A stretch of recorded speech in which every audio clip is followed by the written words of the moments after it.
Kwanza nawasalimu kwa jina la Yesu Kristo. Nawasalimu kwa jina la Yesu Kristo. Bwana Yesu asifiwe. Ni furaha yangu kubwa sana kurudi nyumbani baada ya kazi kubwa ambayo Mungu amenituma katika nchi ya Zimbabwe. Kila mmoja huwa ana wito wake. Haleluya. Yes, tunamuona Samuel alikuwa na wito wa kuwaweka wafalme kwenye viti vyao. Lakini pia Samuel huyo alikuwa na wito, walipokuwa akikosea mbele za Mungu, alikuwa anawaangalia watu wa Mungu kwa ajili ya kuwaokoa na kuwabadilisha. Kwa hiyo wengi wanafahamu kama Prophet SS Roringa, lakini wengi hawafahamu maana ya SS ni nini. Jina SS maana yake Prophet Samuel. Na hili ni jina ambalo nimepewa na prophet mkubwa sana aliyekuwa hapa duniani, Prophet TB Joshua. Akaambia your name will be Prophet Samuel. Kwa hiyo na maandiko yanasema kwamba kama jina la mtu lilivyo ndivyo alivyo yeye. Kwa hiyo nimejikuta kwamba inapokuwa inatokea changamoto yoyote kwenye taifa lolote, nashangaa ninapokuwa kwenye maombi Mungu ananipa mzigo wa kwenda kwenye hilo taifa, lakini mimi nakuwa sifahamu. Kwa mfano Zimbabwe, nimeenda nikiwa sijui kuna issue za kisiasa, lakini Mungu amekuwa akitaka niende kule na sijawahi kwenda na sikuwa nafahamu mtu yeyote. Lakini nimefika pale siku ya kwanza tu Mungu ananiambia Messi, rehema kwa ajili ya Zimbabwe. Nikiwa bado tuko tunaendelea na mkutano, ndio inatokea ile tatizo kubwa la kwamba katiba, rais amebadilisha katiba. Kwa hiyo inaweza ikaenda mpaka 2030. Tayari nchi ya Zimbabwe pakawa hapana tena amani. Umati, watu, raia, wananchi tayari kwa na taharuki.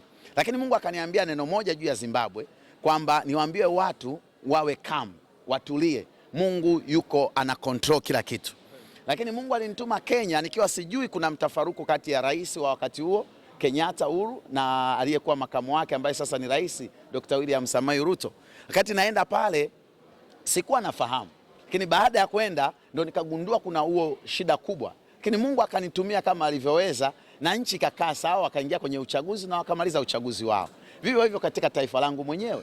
Kwa hiyo ninadhani na ndicho ninachoamini kwamba mimi nimeitwa kuwa problem solver hasa kwa wafalme na wakuu wa mataifa. Kuitangaza amani ambapo hapana amani. Kuweka tumaini ambapo hapana tumaini.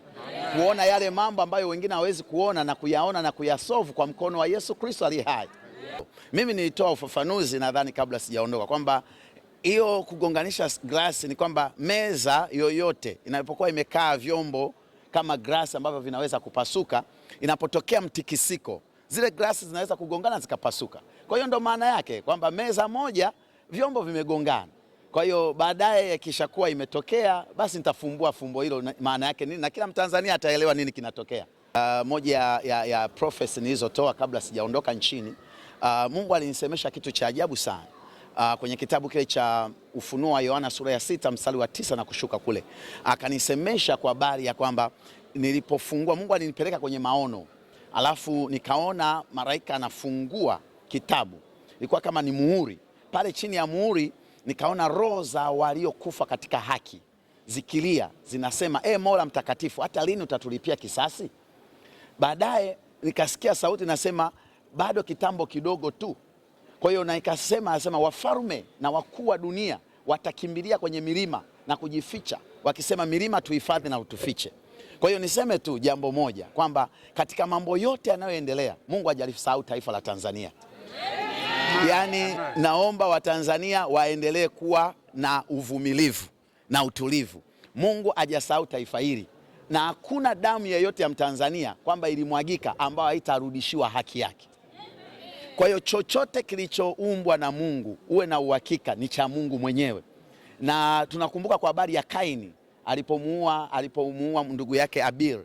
Maandiko yanasema damu ya Kaini ilikuwa inalira kutoka ardhini. Kwa hiyo tunapoona hii misukosuko yote na kila kitu, niombe hatuna haja ya kupambana. Mungu atatupigania nasi tutanyamaza kimya. Kwa hiyo ninaona tumaini juu ya Watanzania, ninaona amani juu ya Watanzania, ninaona utulivu juu ya Watanzania. Amani ni jambo la msingi sana kuliko yote.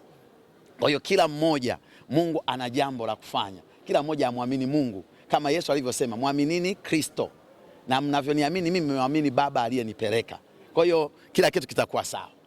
Amen. Asante sana kwa kujibu. Yes. Na niseme tu Jumapili ya tarehe 5 watu wengi wanajiuliza, kuna mambo mengi nimesikia mtandaoni yanaendelea. Mimi niwaambie, Mungu yuko katikati ya kazi yake. Tarehe 5 nitafafanua mambo mengi zaidi kwenye ibada ya tarehe 5, kwa sababu ndio ibada yangu ya kwanza baada ya kutoka kwenye mkutano mkubwa wa Zimbabwe. Kwa hiyo tarehe 5 kila Mtanzania, kila mmoja atasikiliza, na nitakuwa na muda mzuri sana wa kuzungumza na kusema kitu gani ambacho Mungu anataka juu ya taifa letu la Tanzania. Amen. Mungu awabariki sana.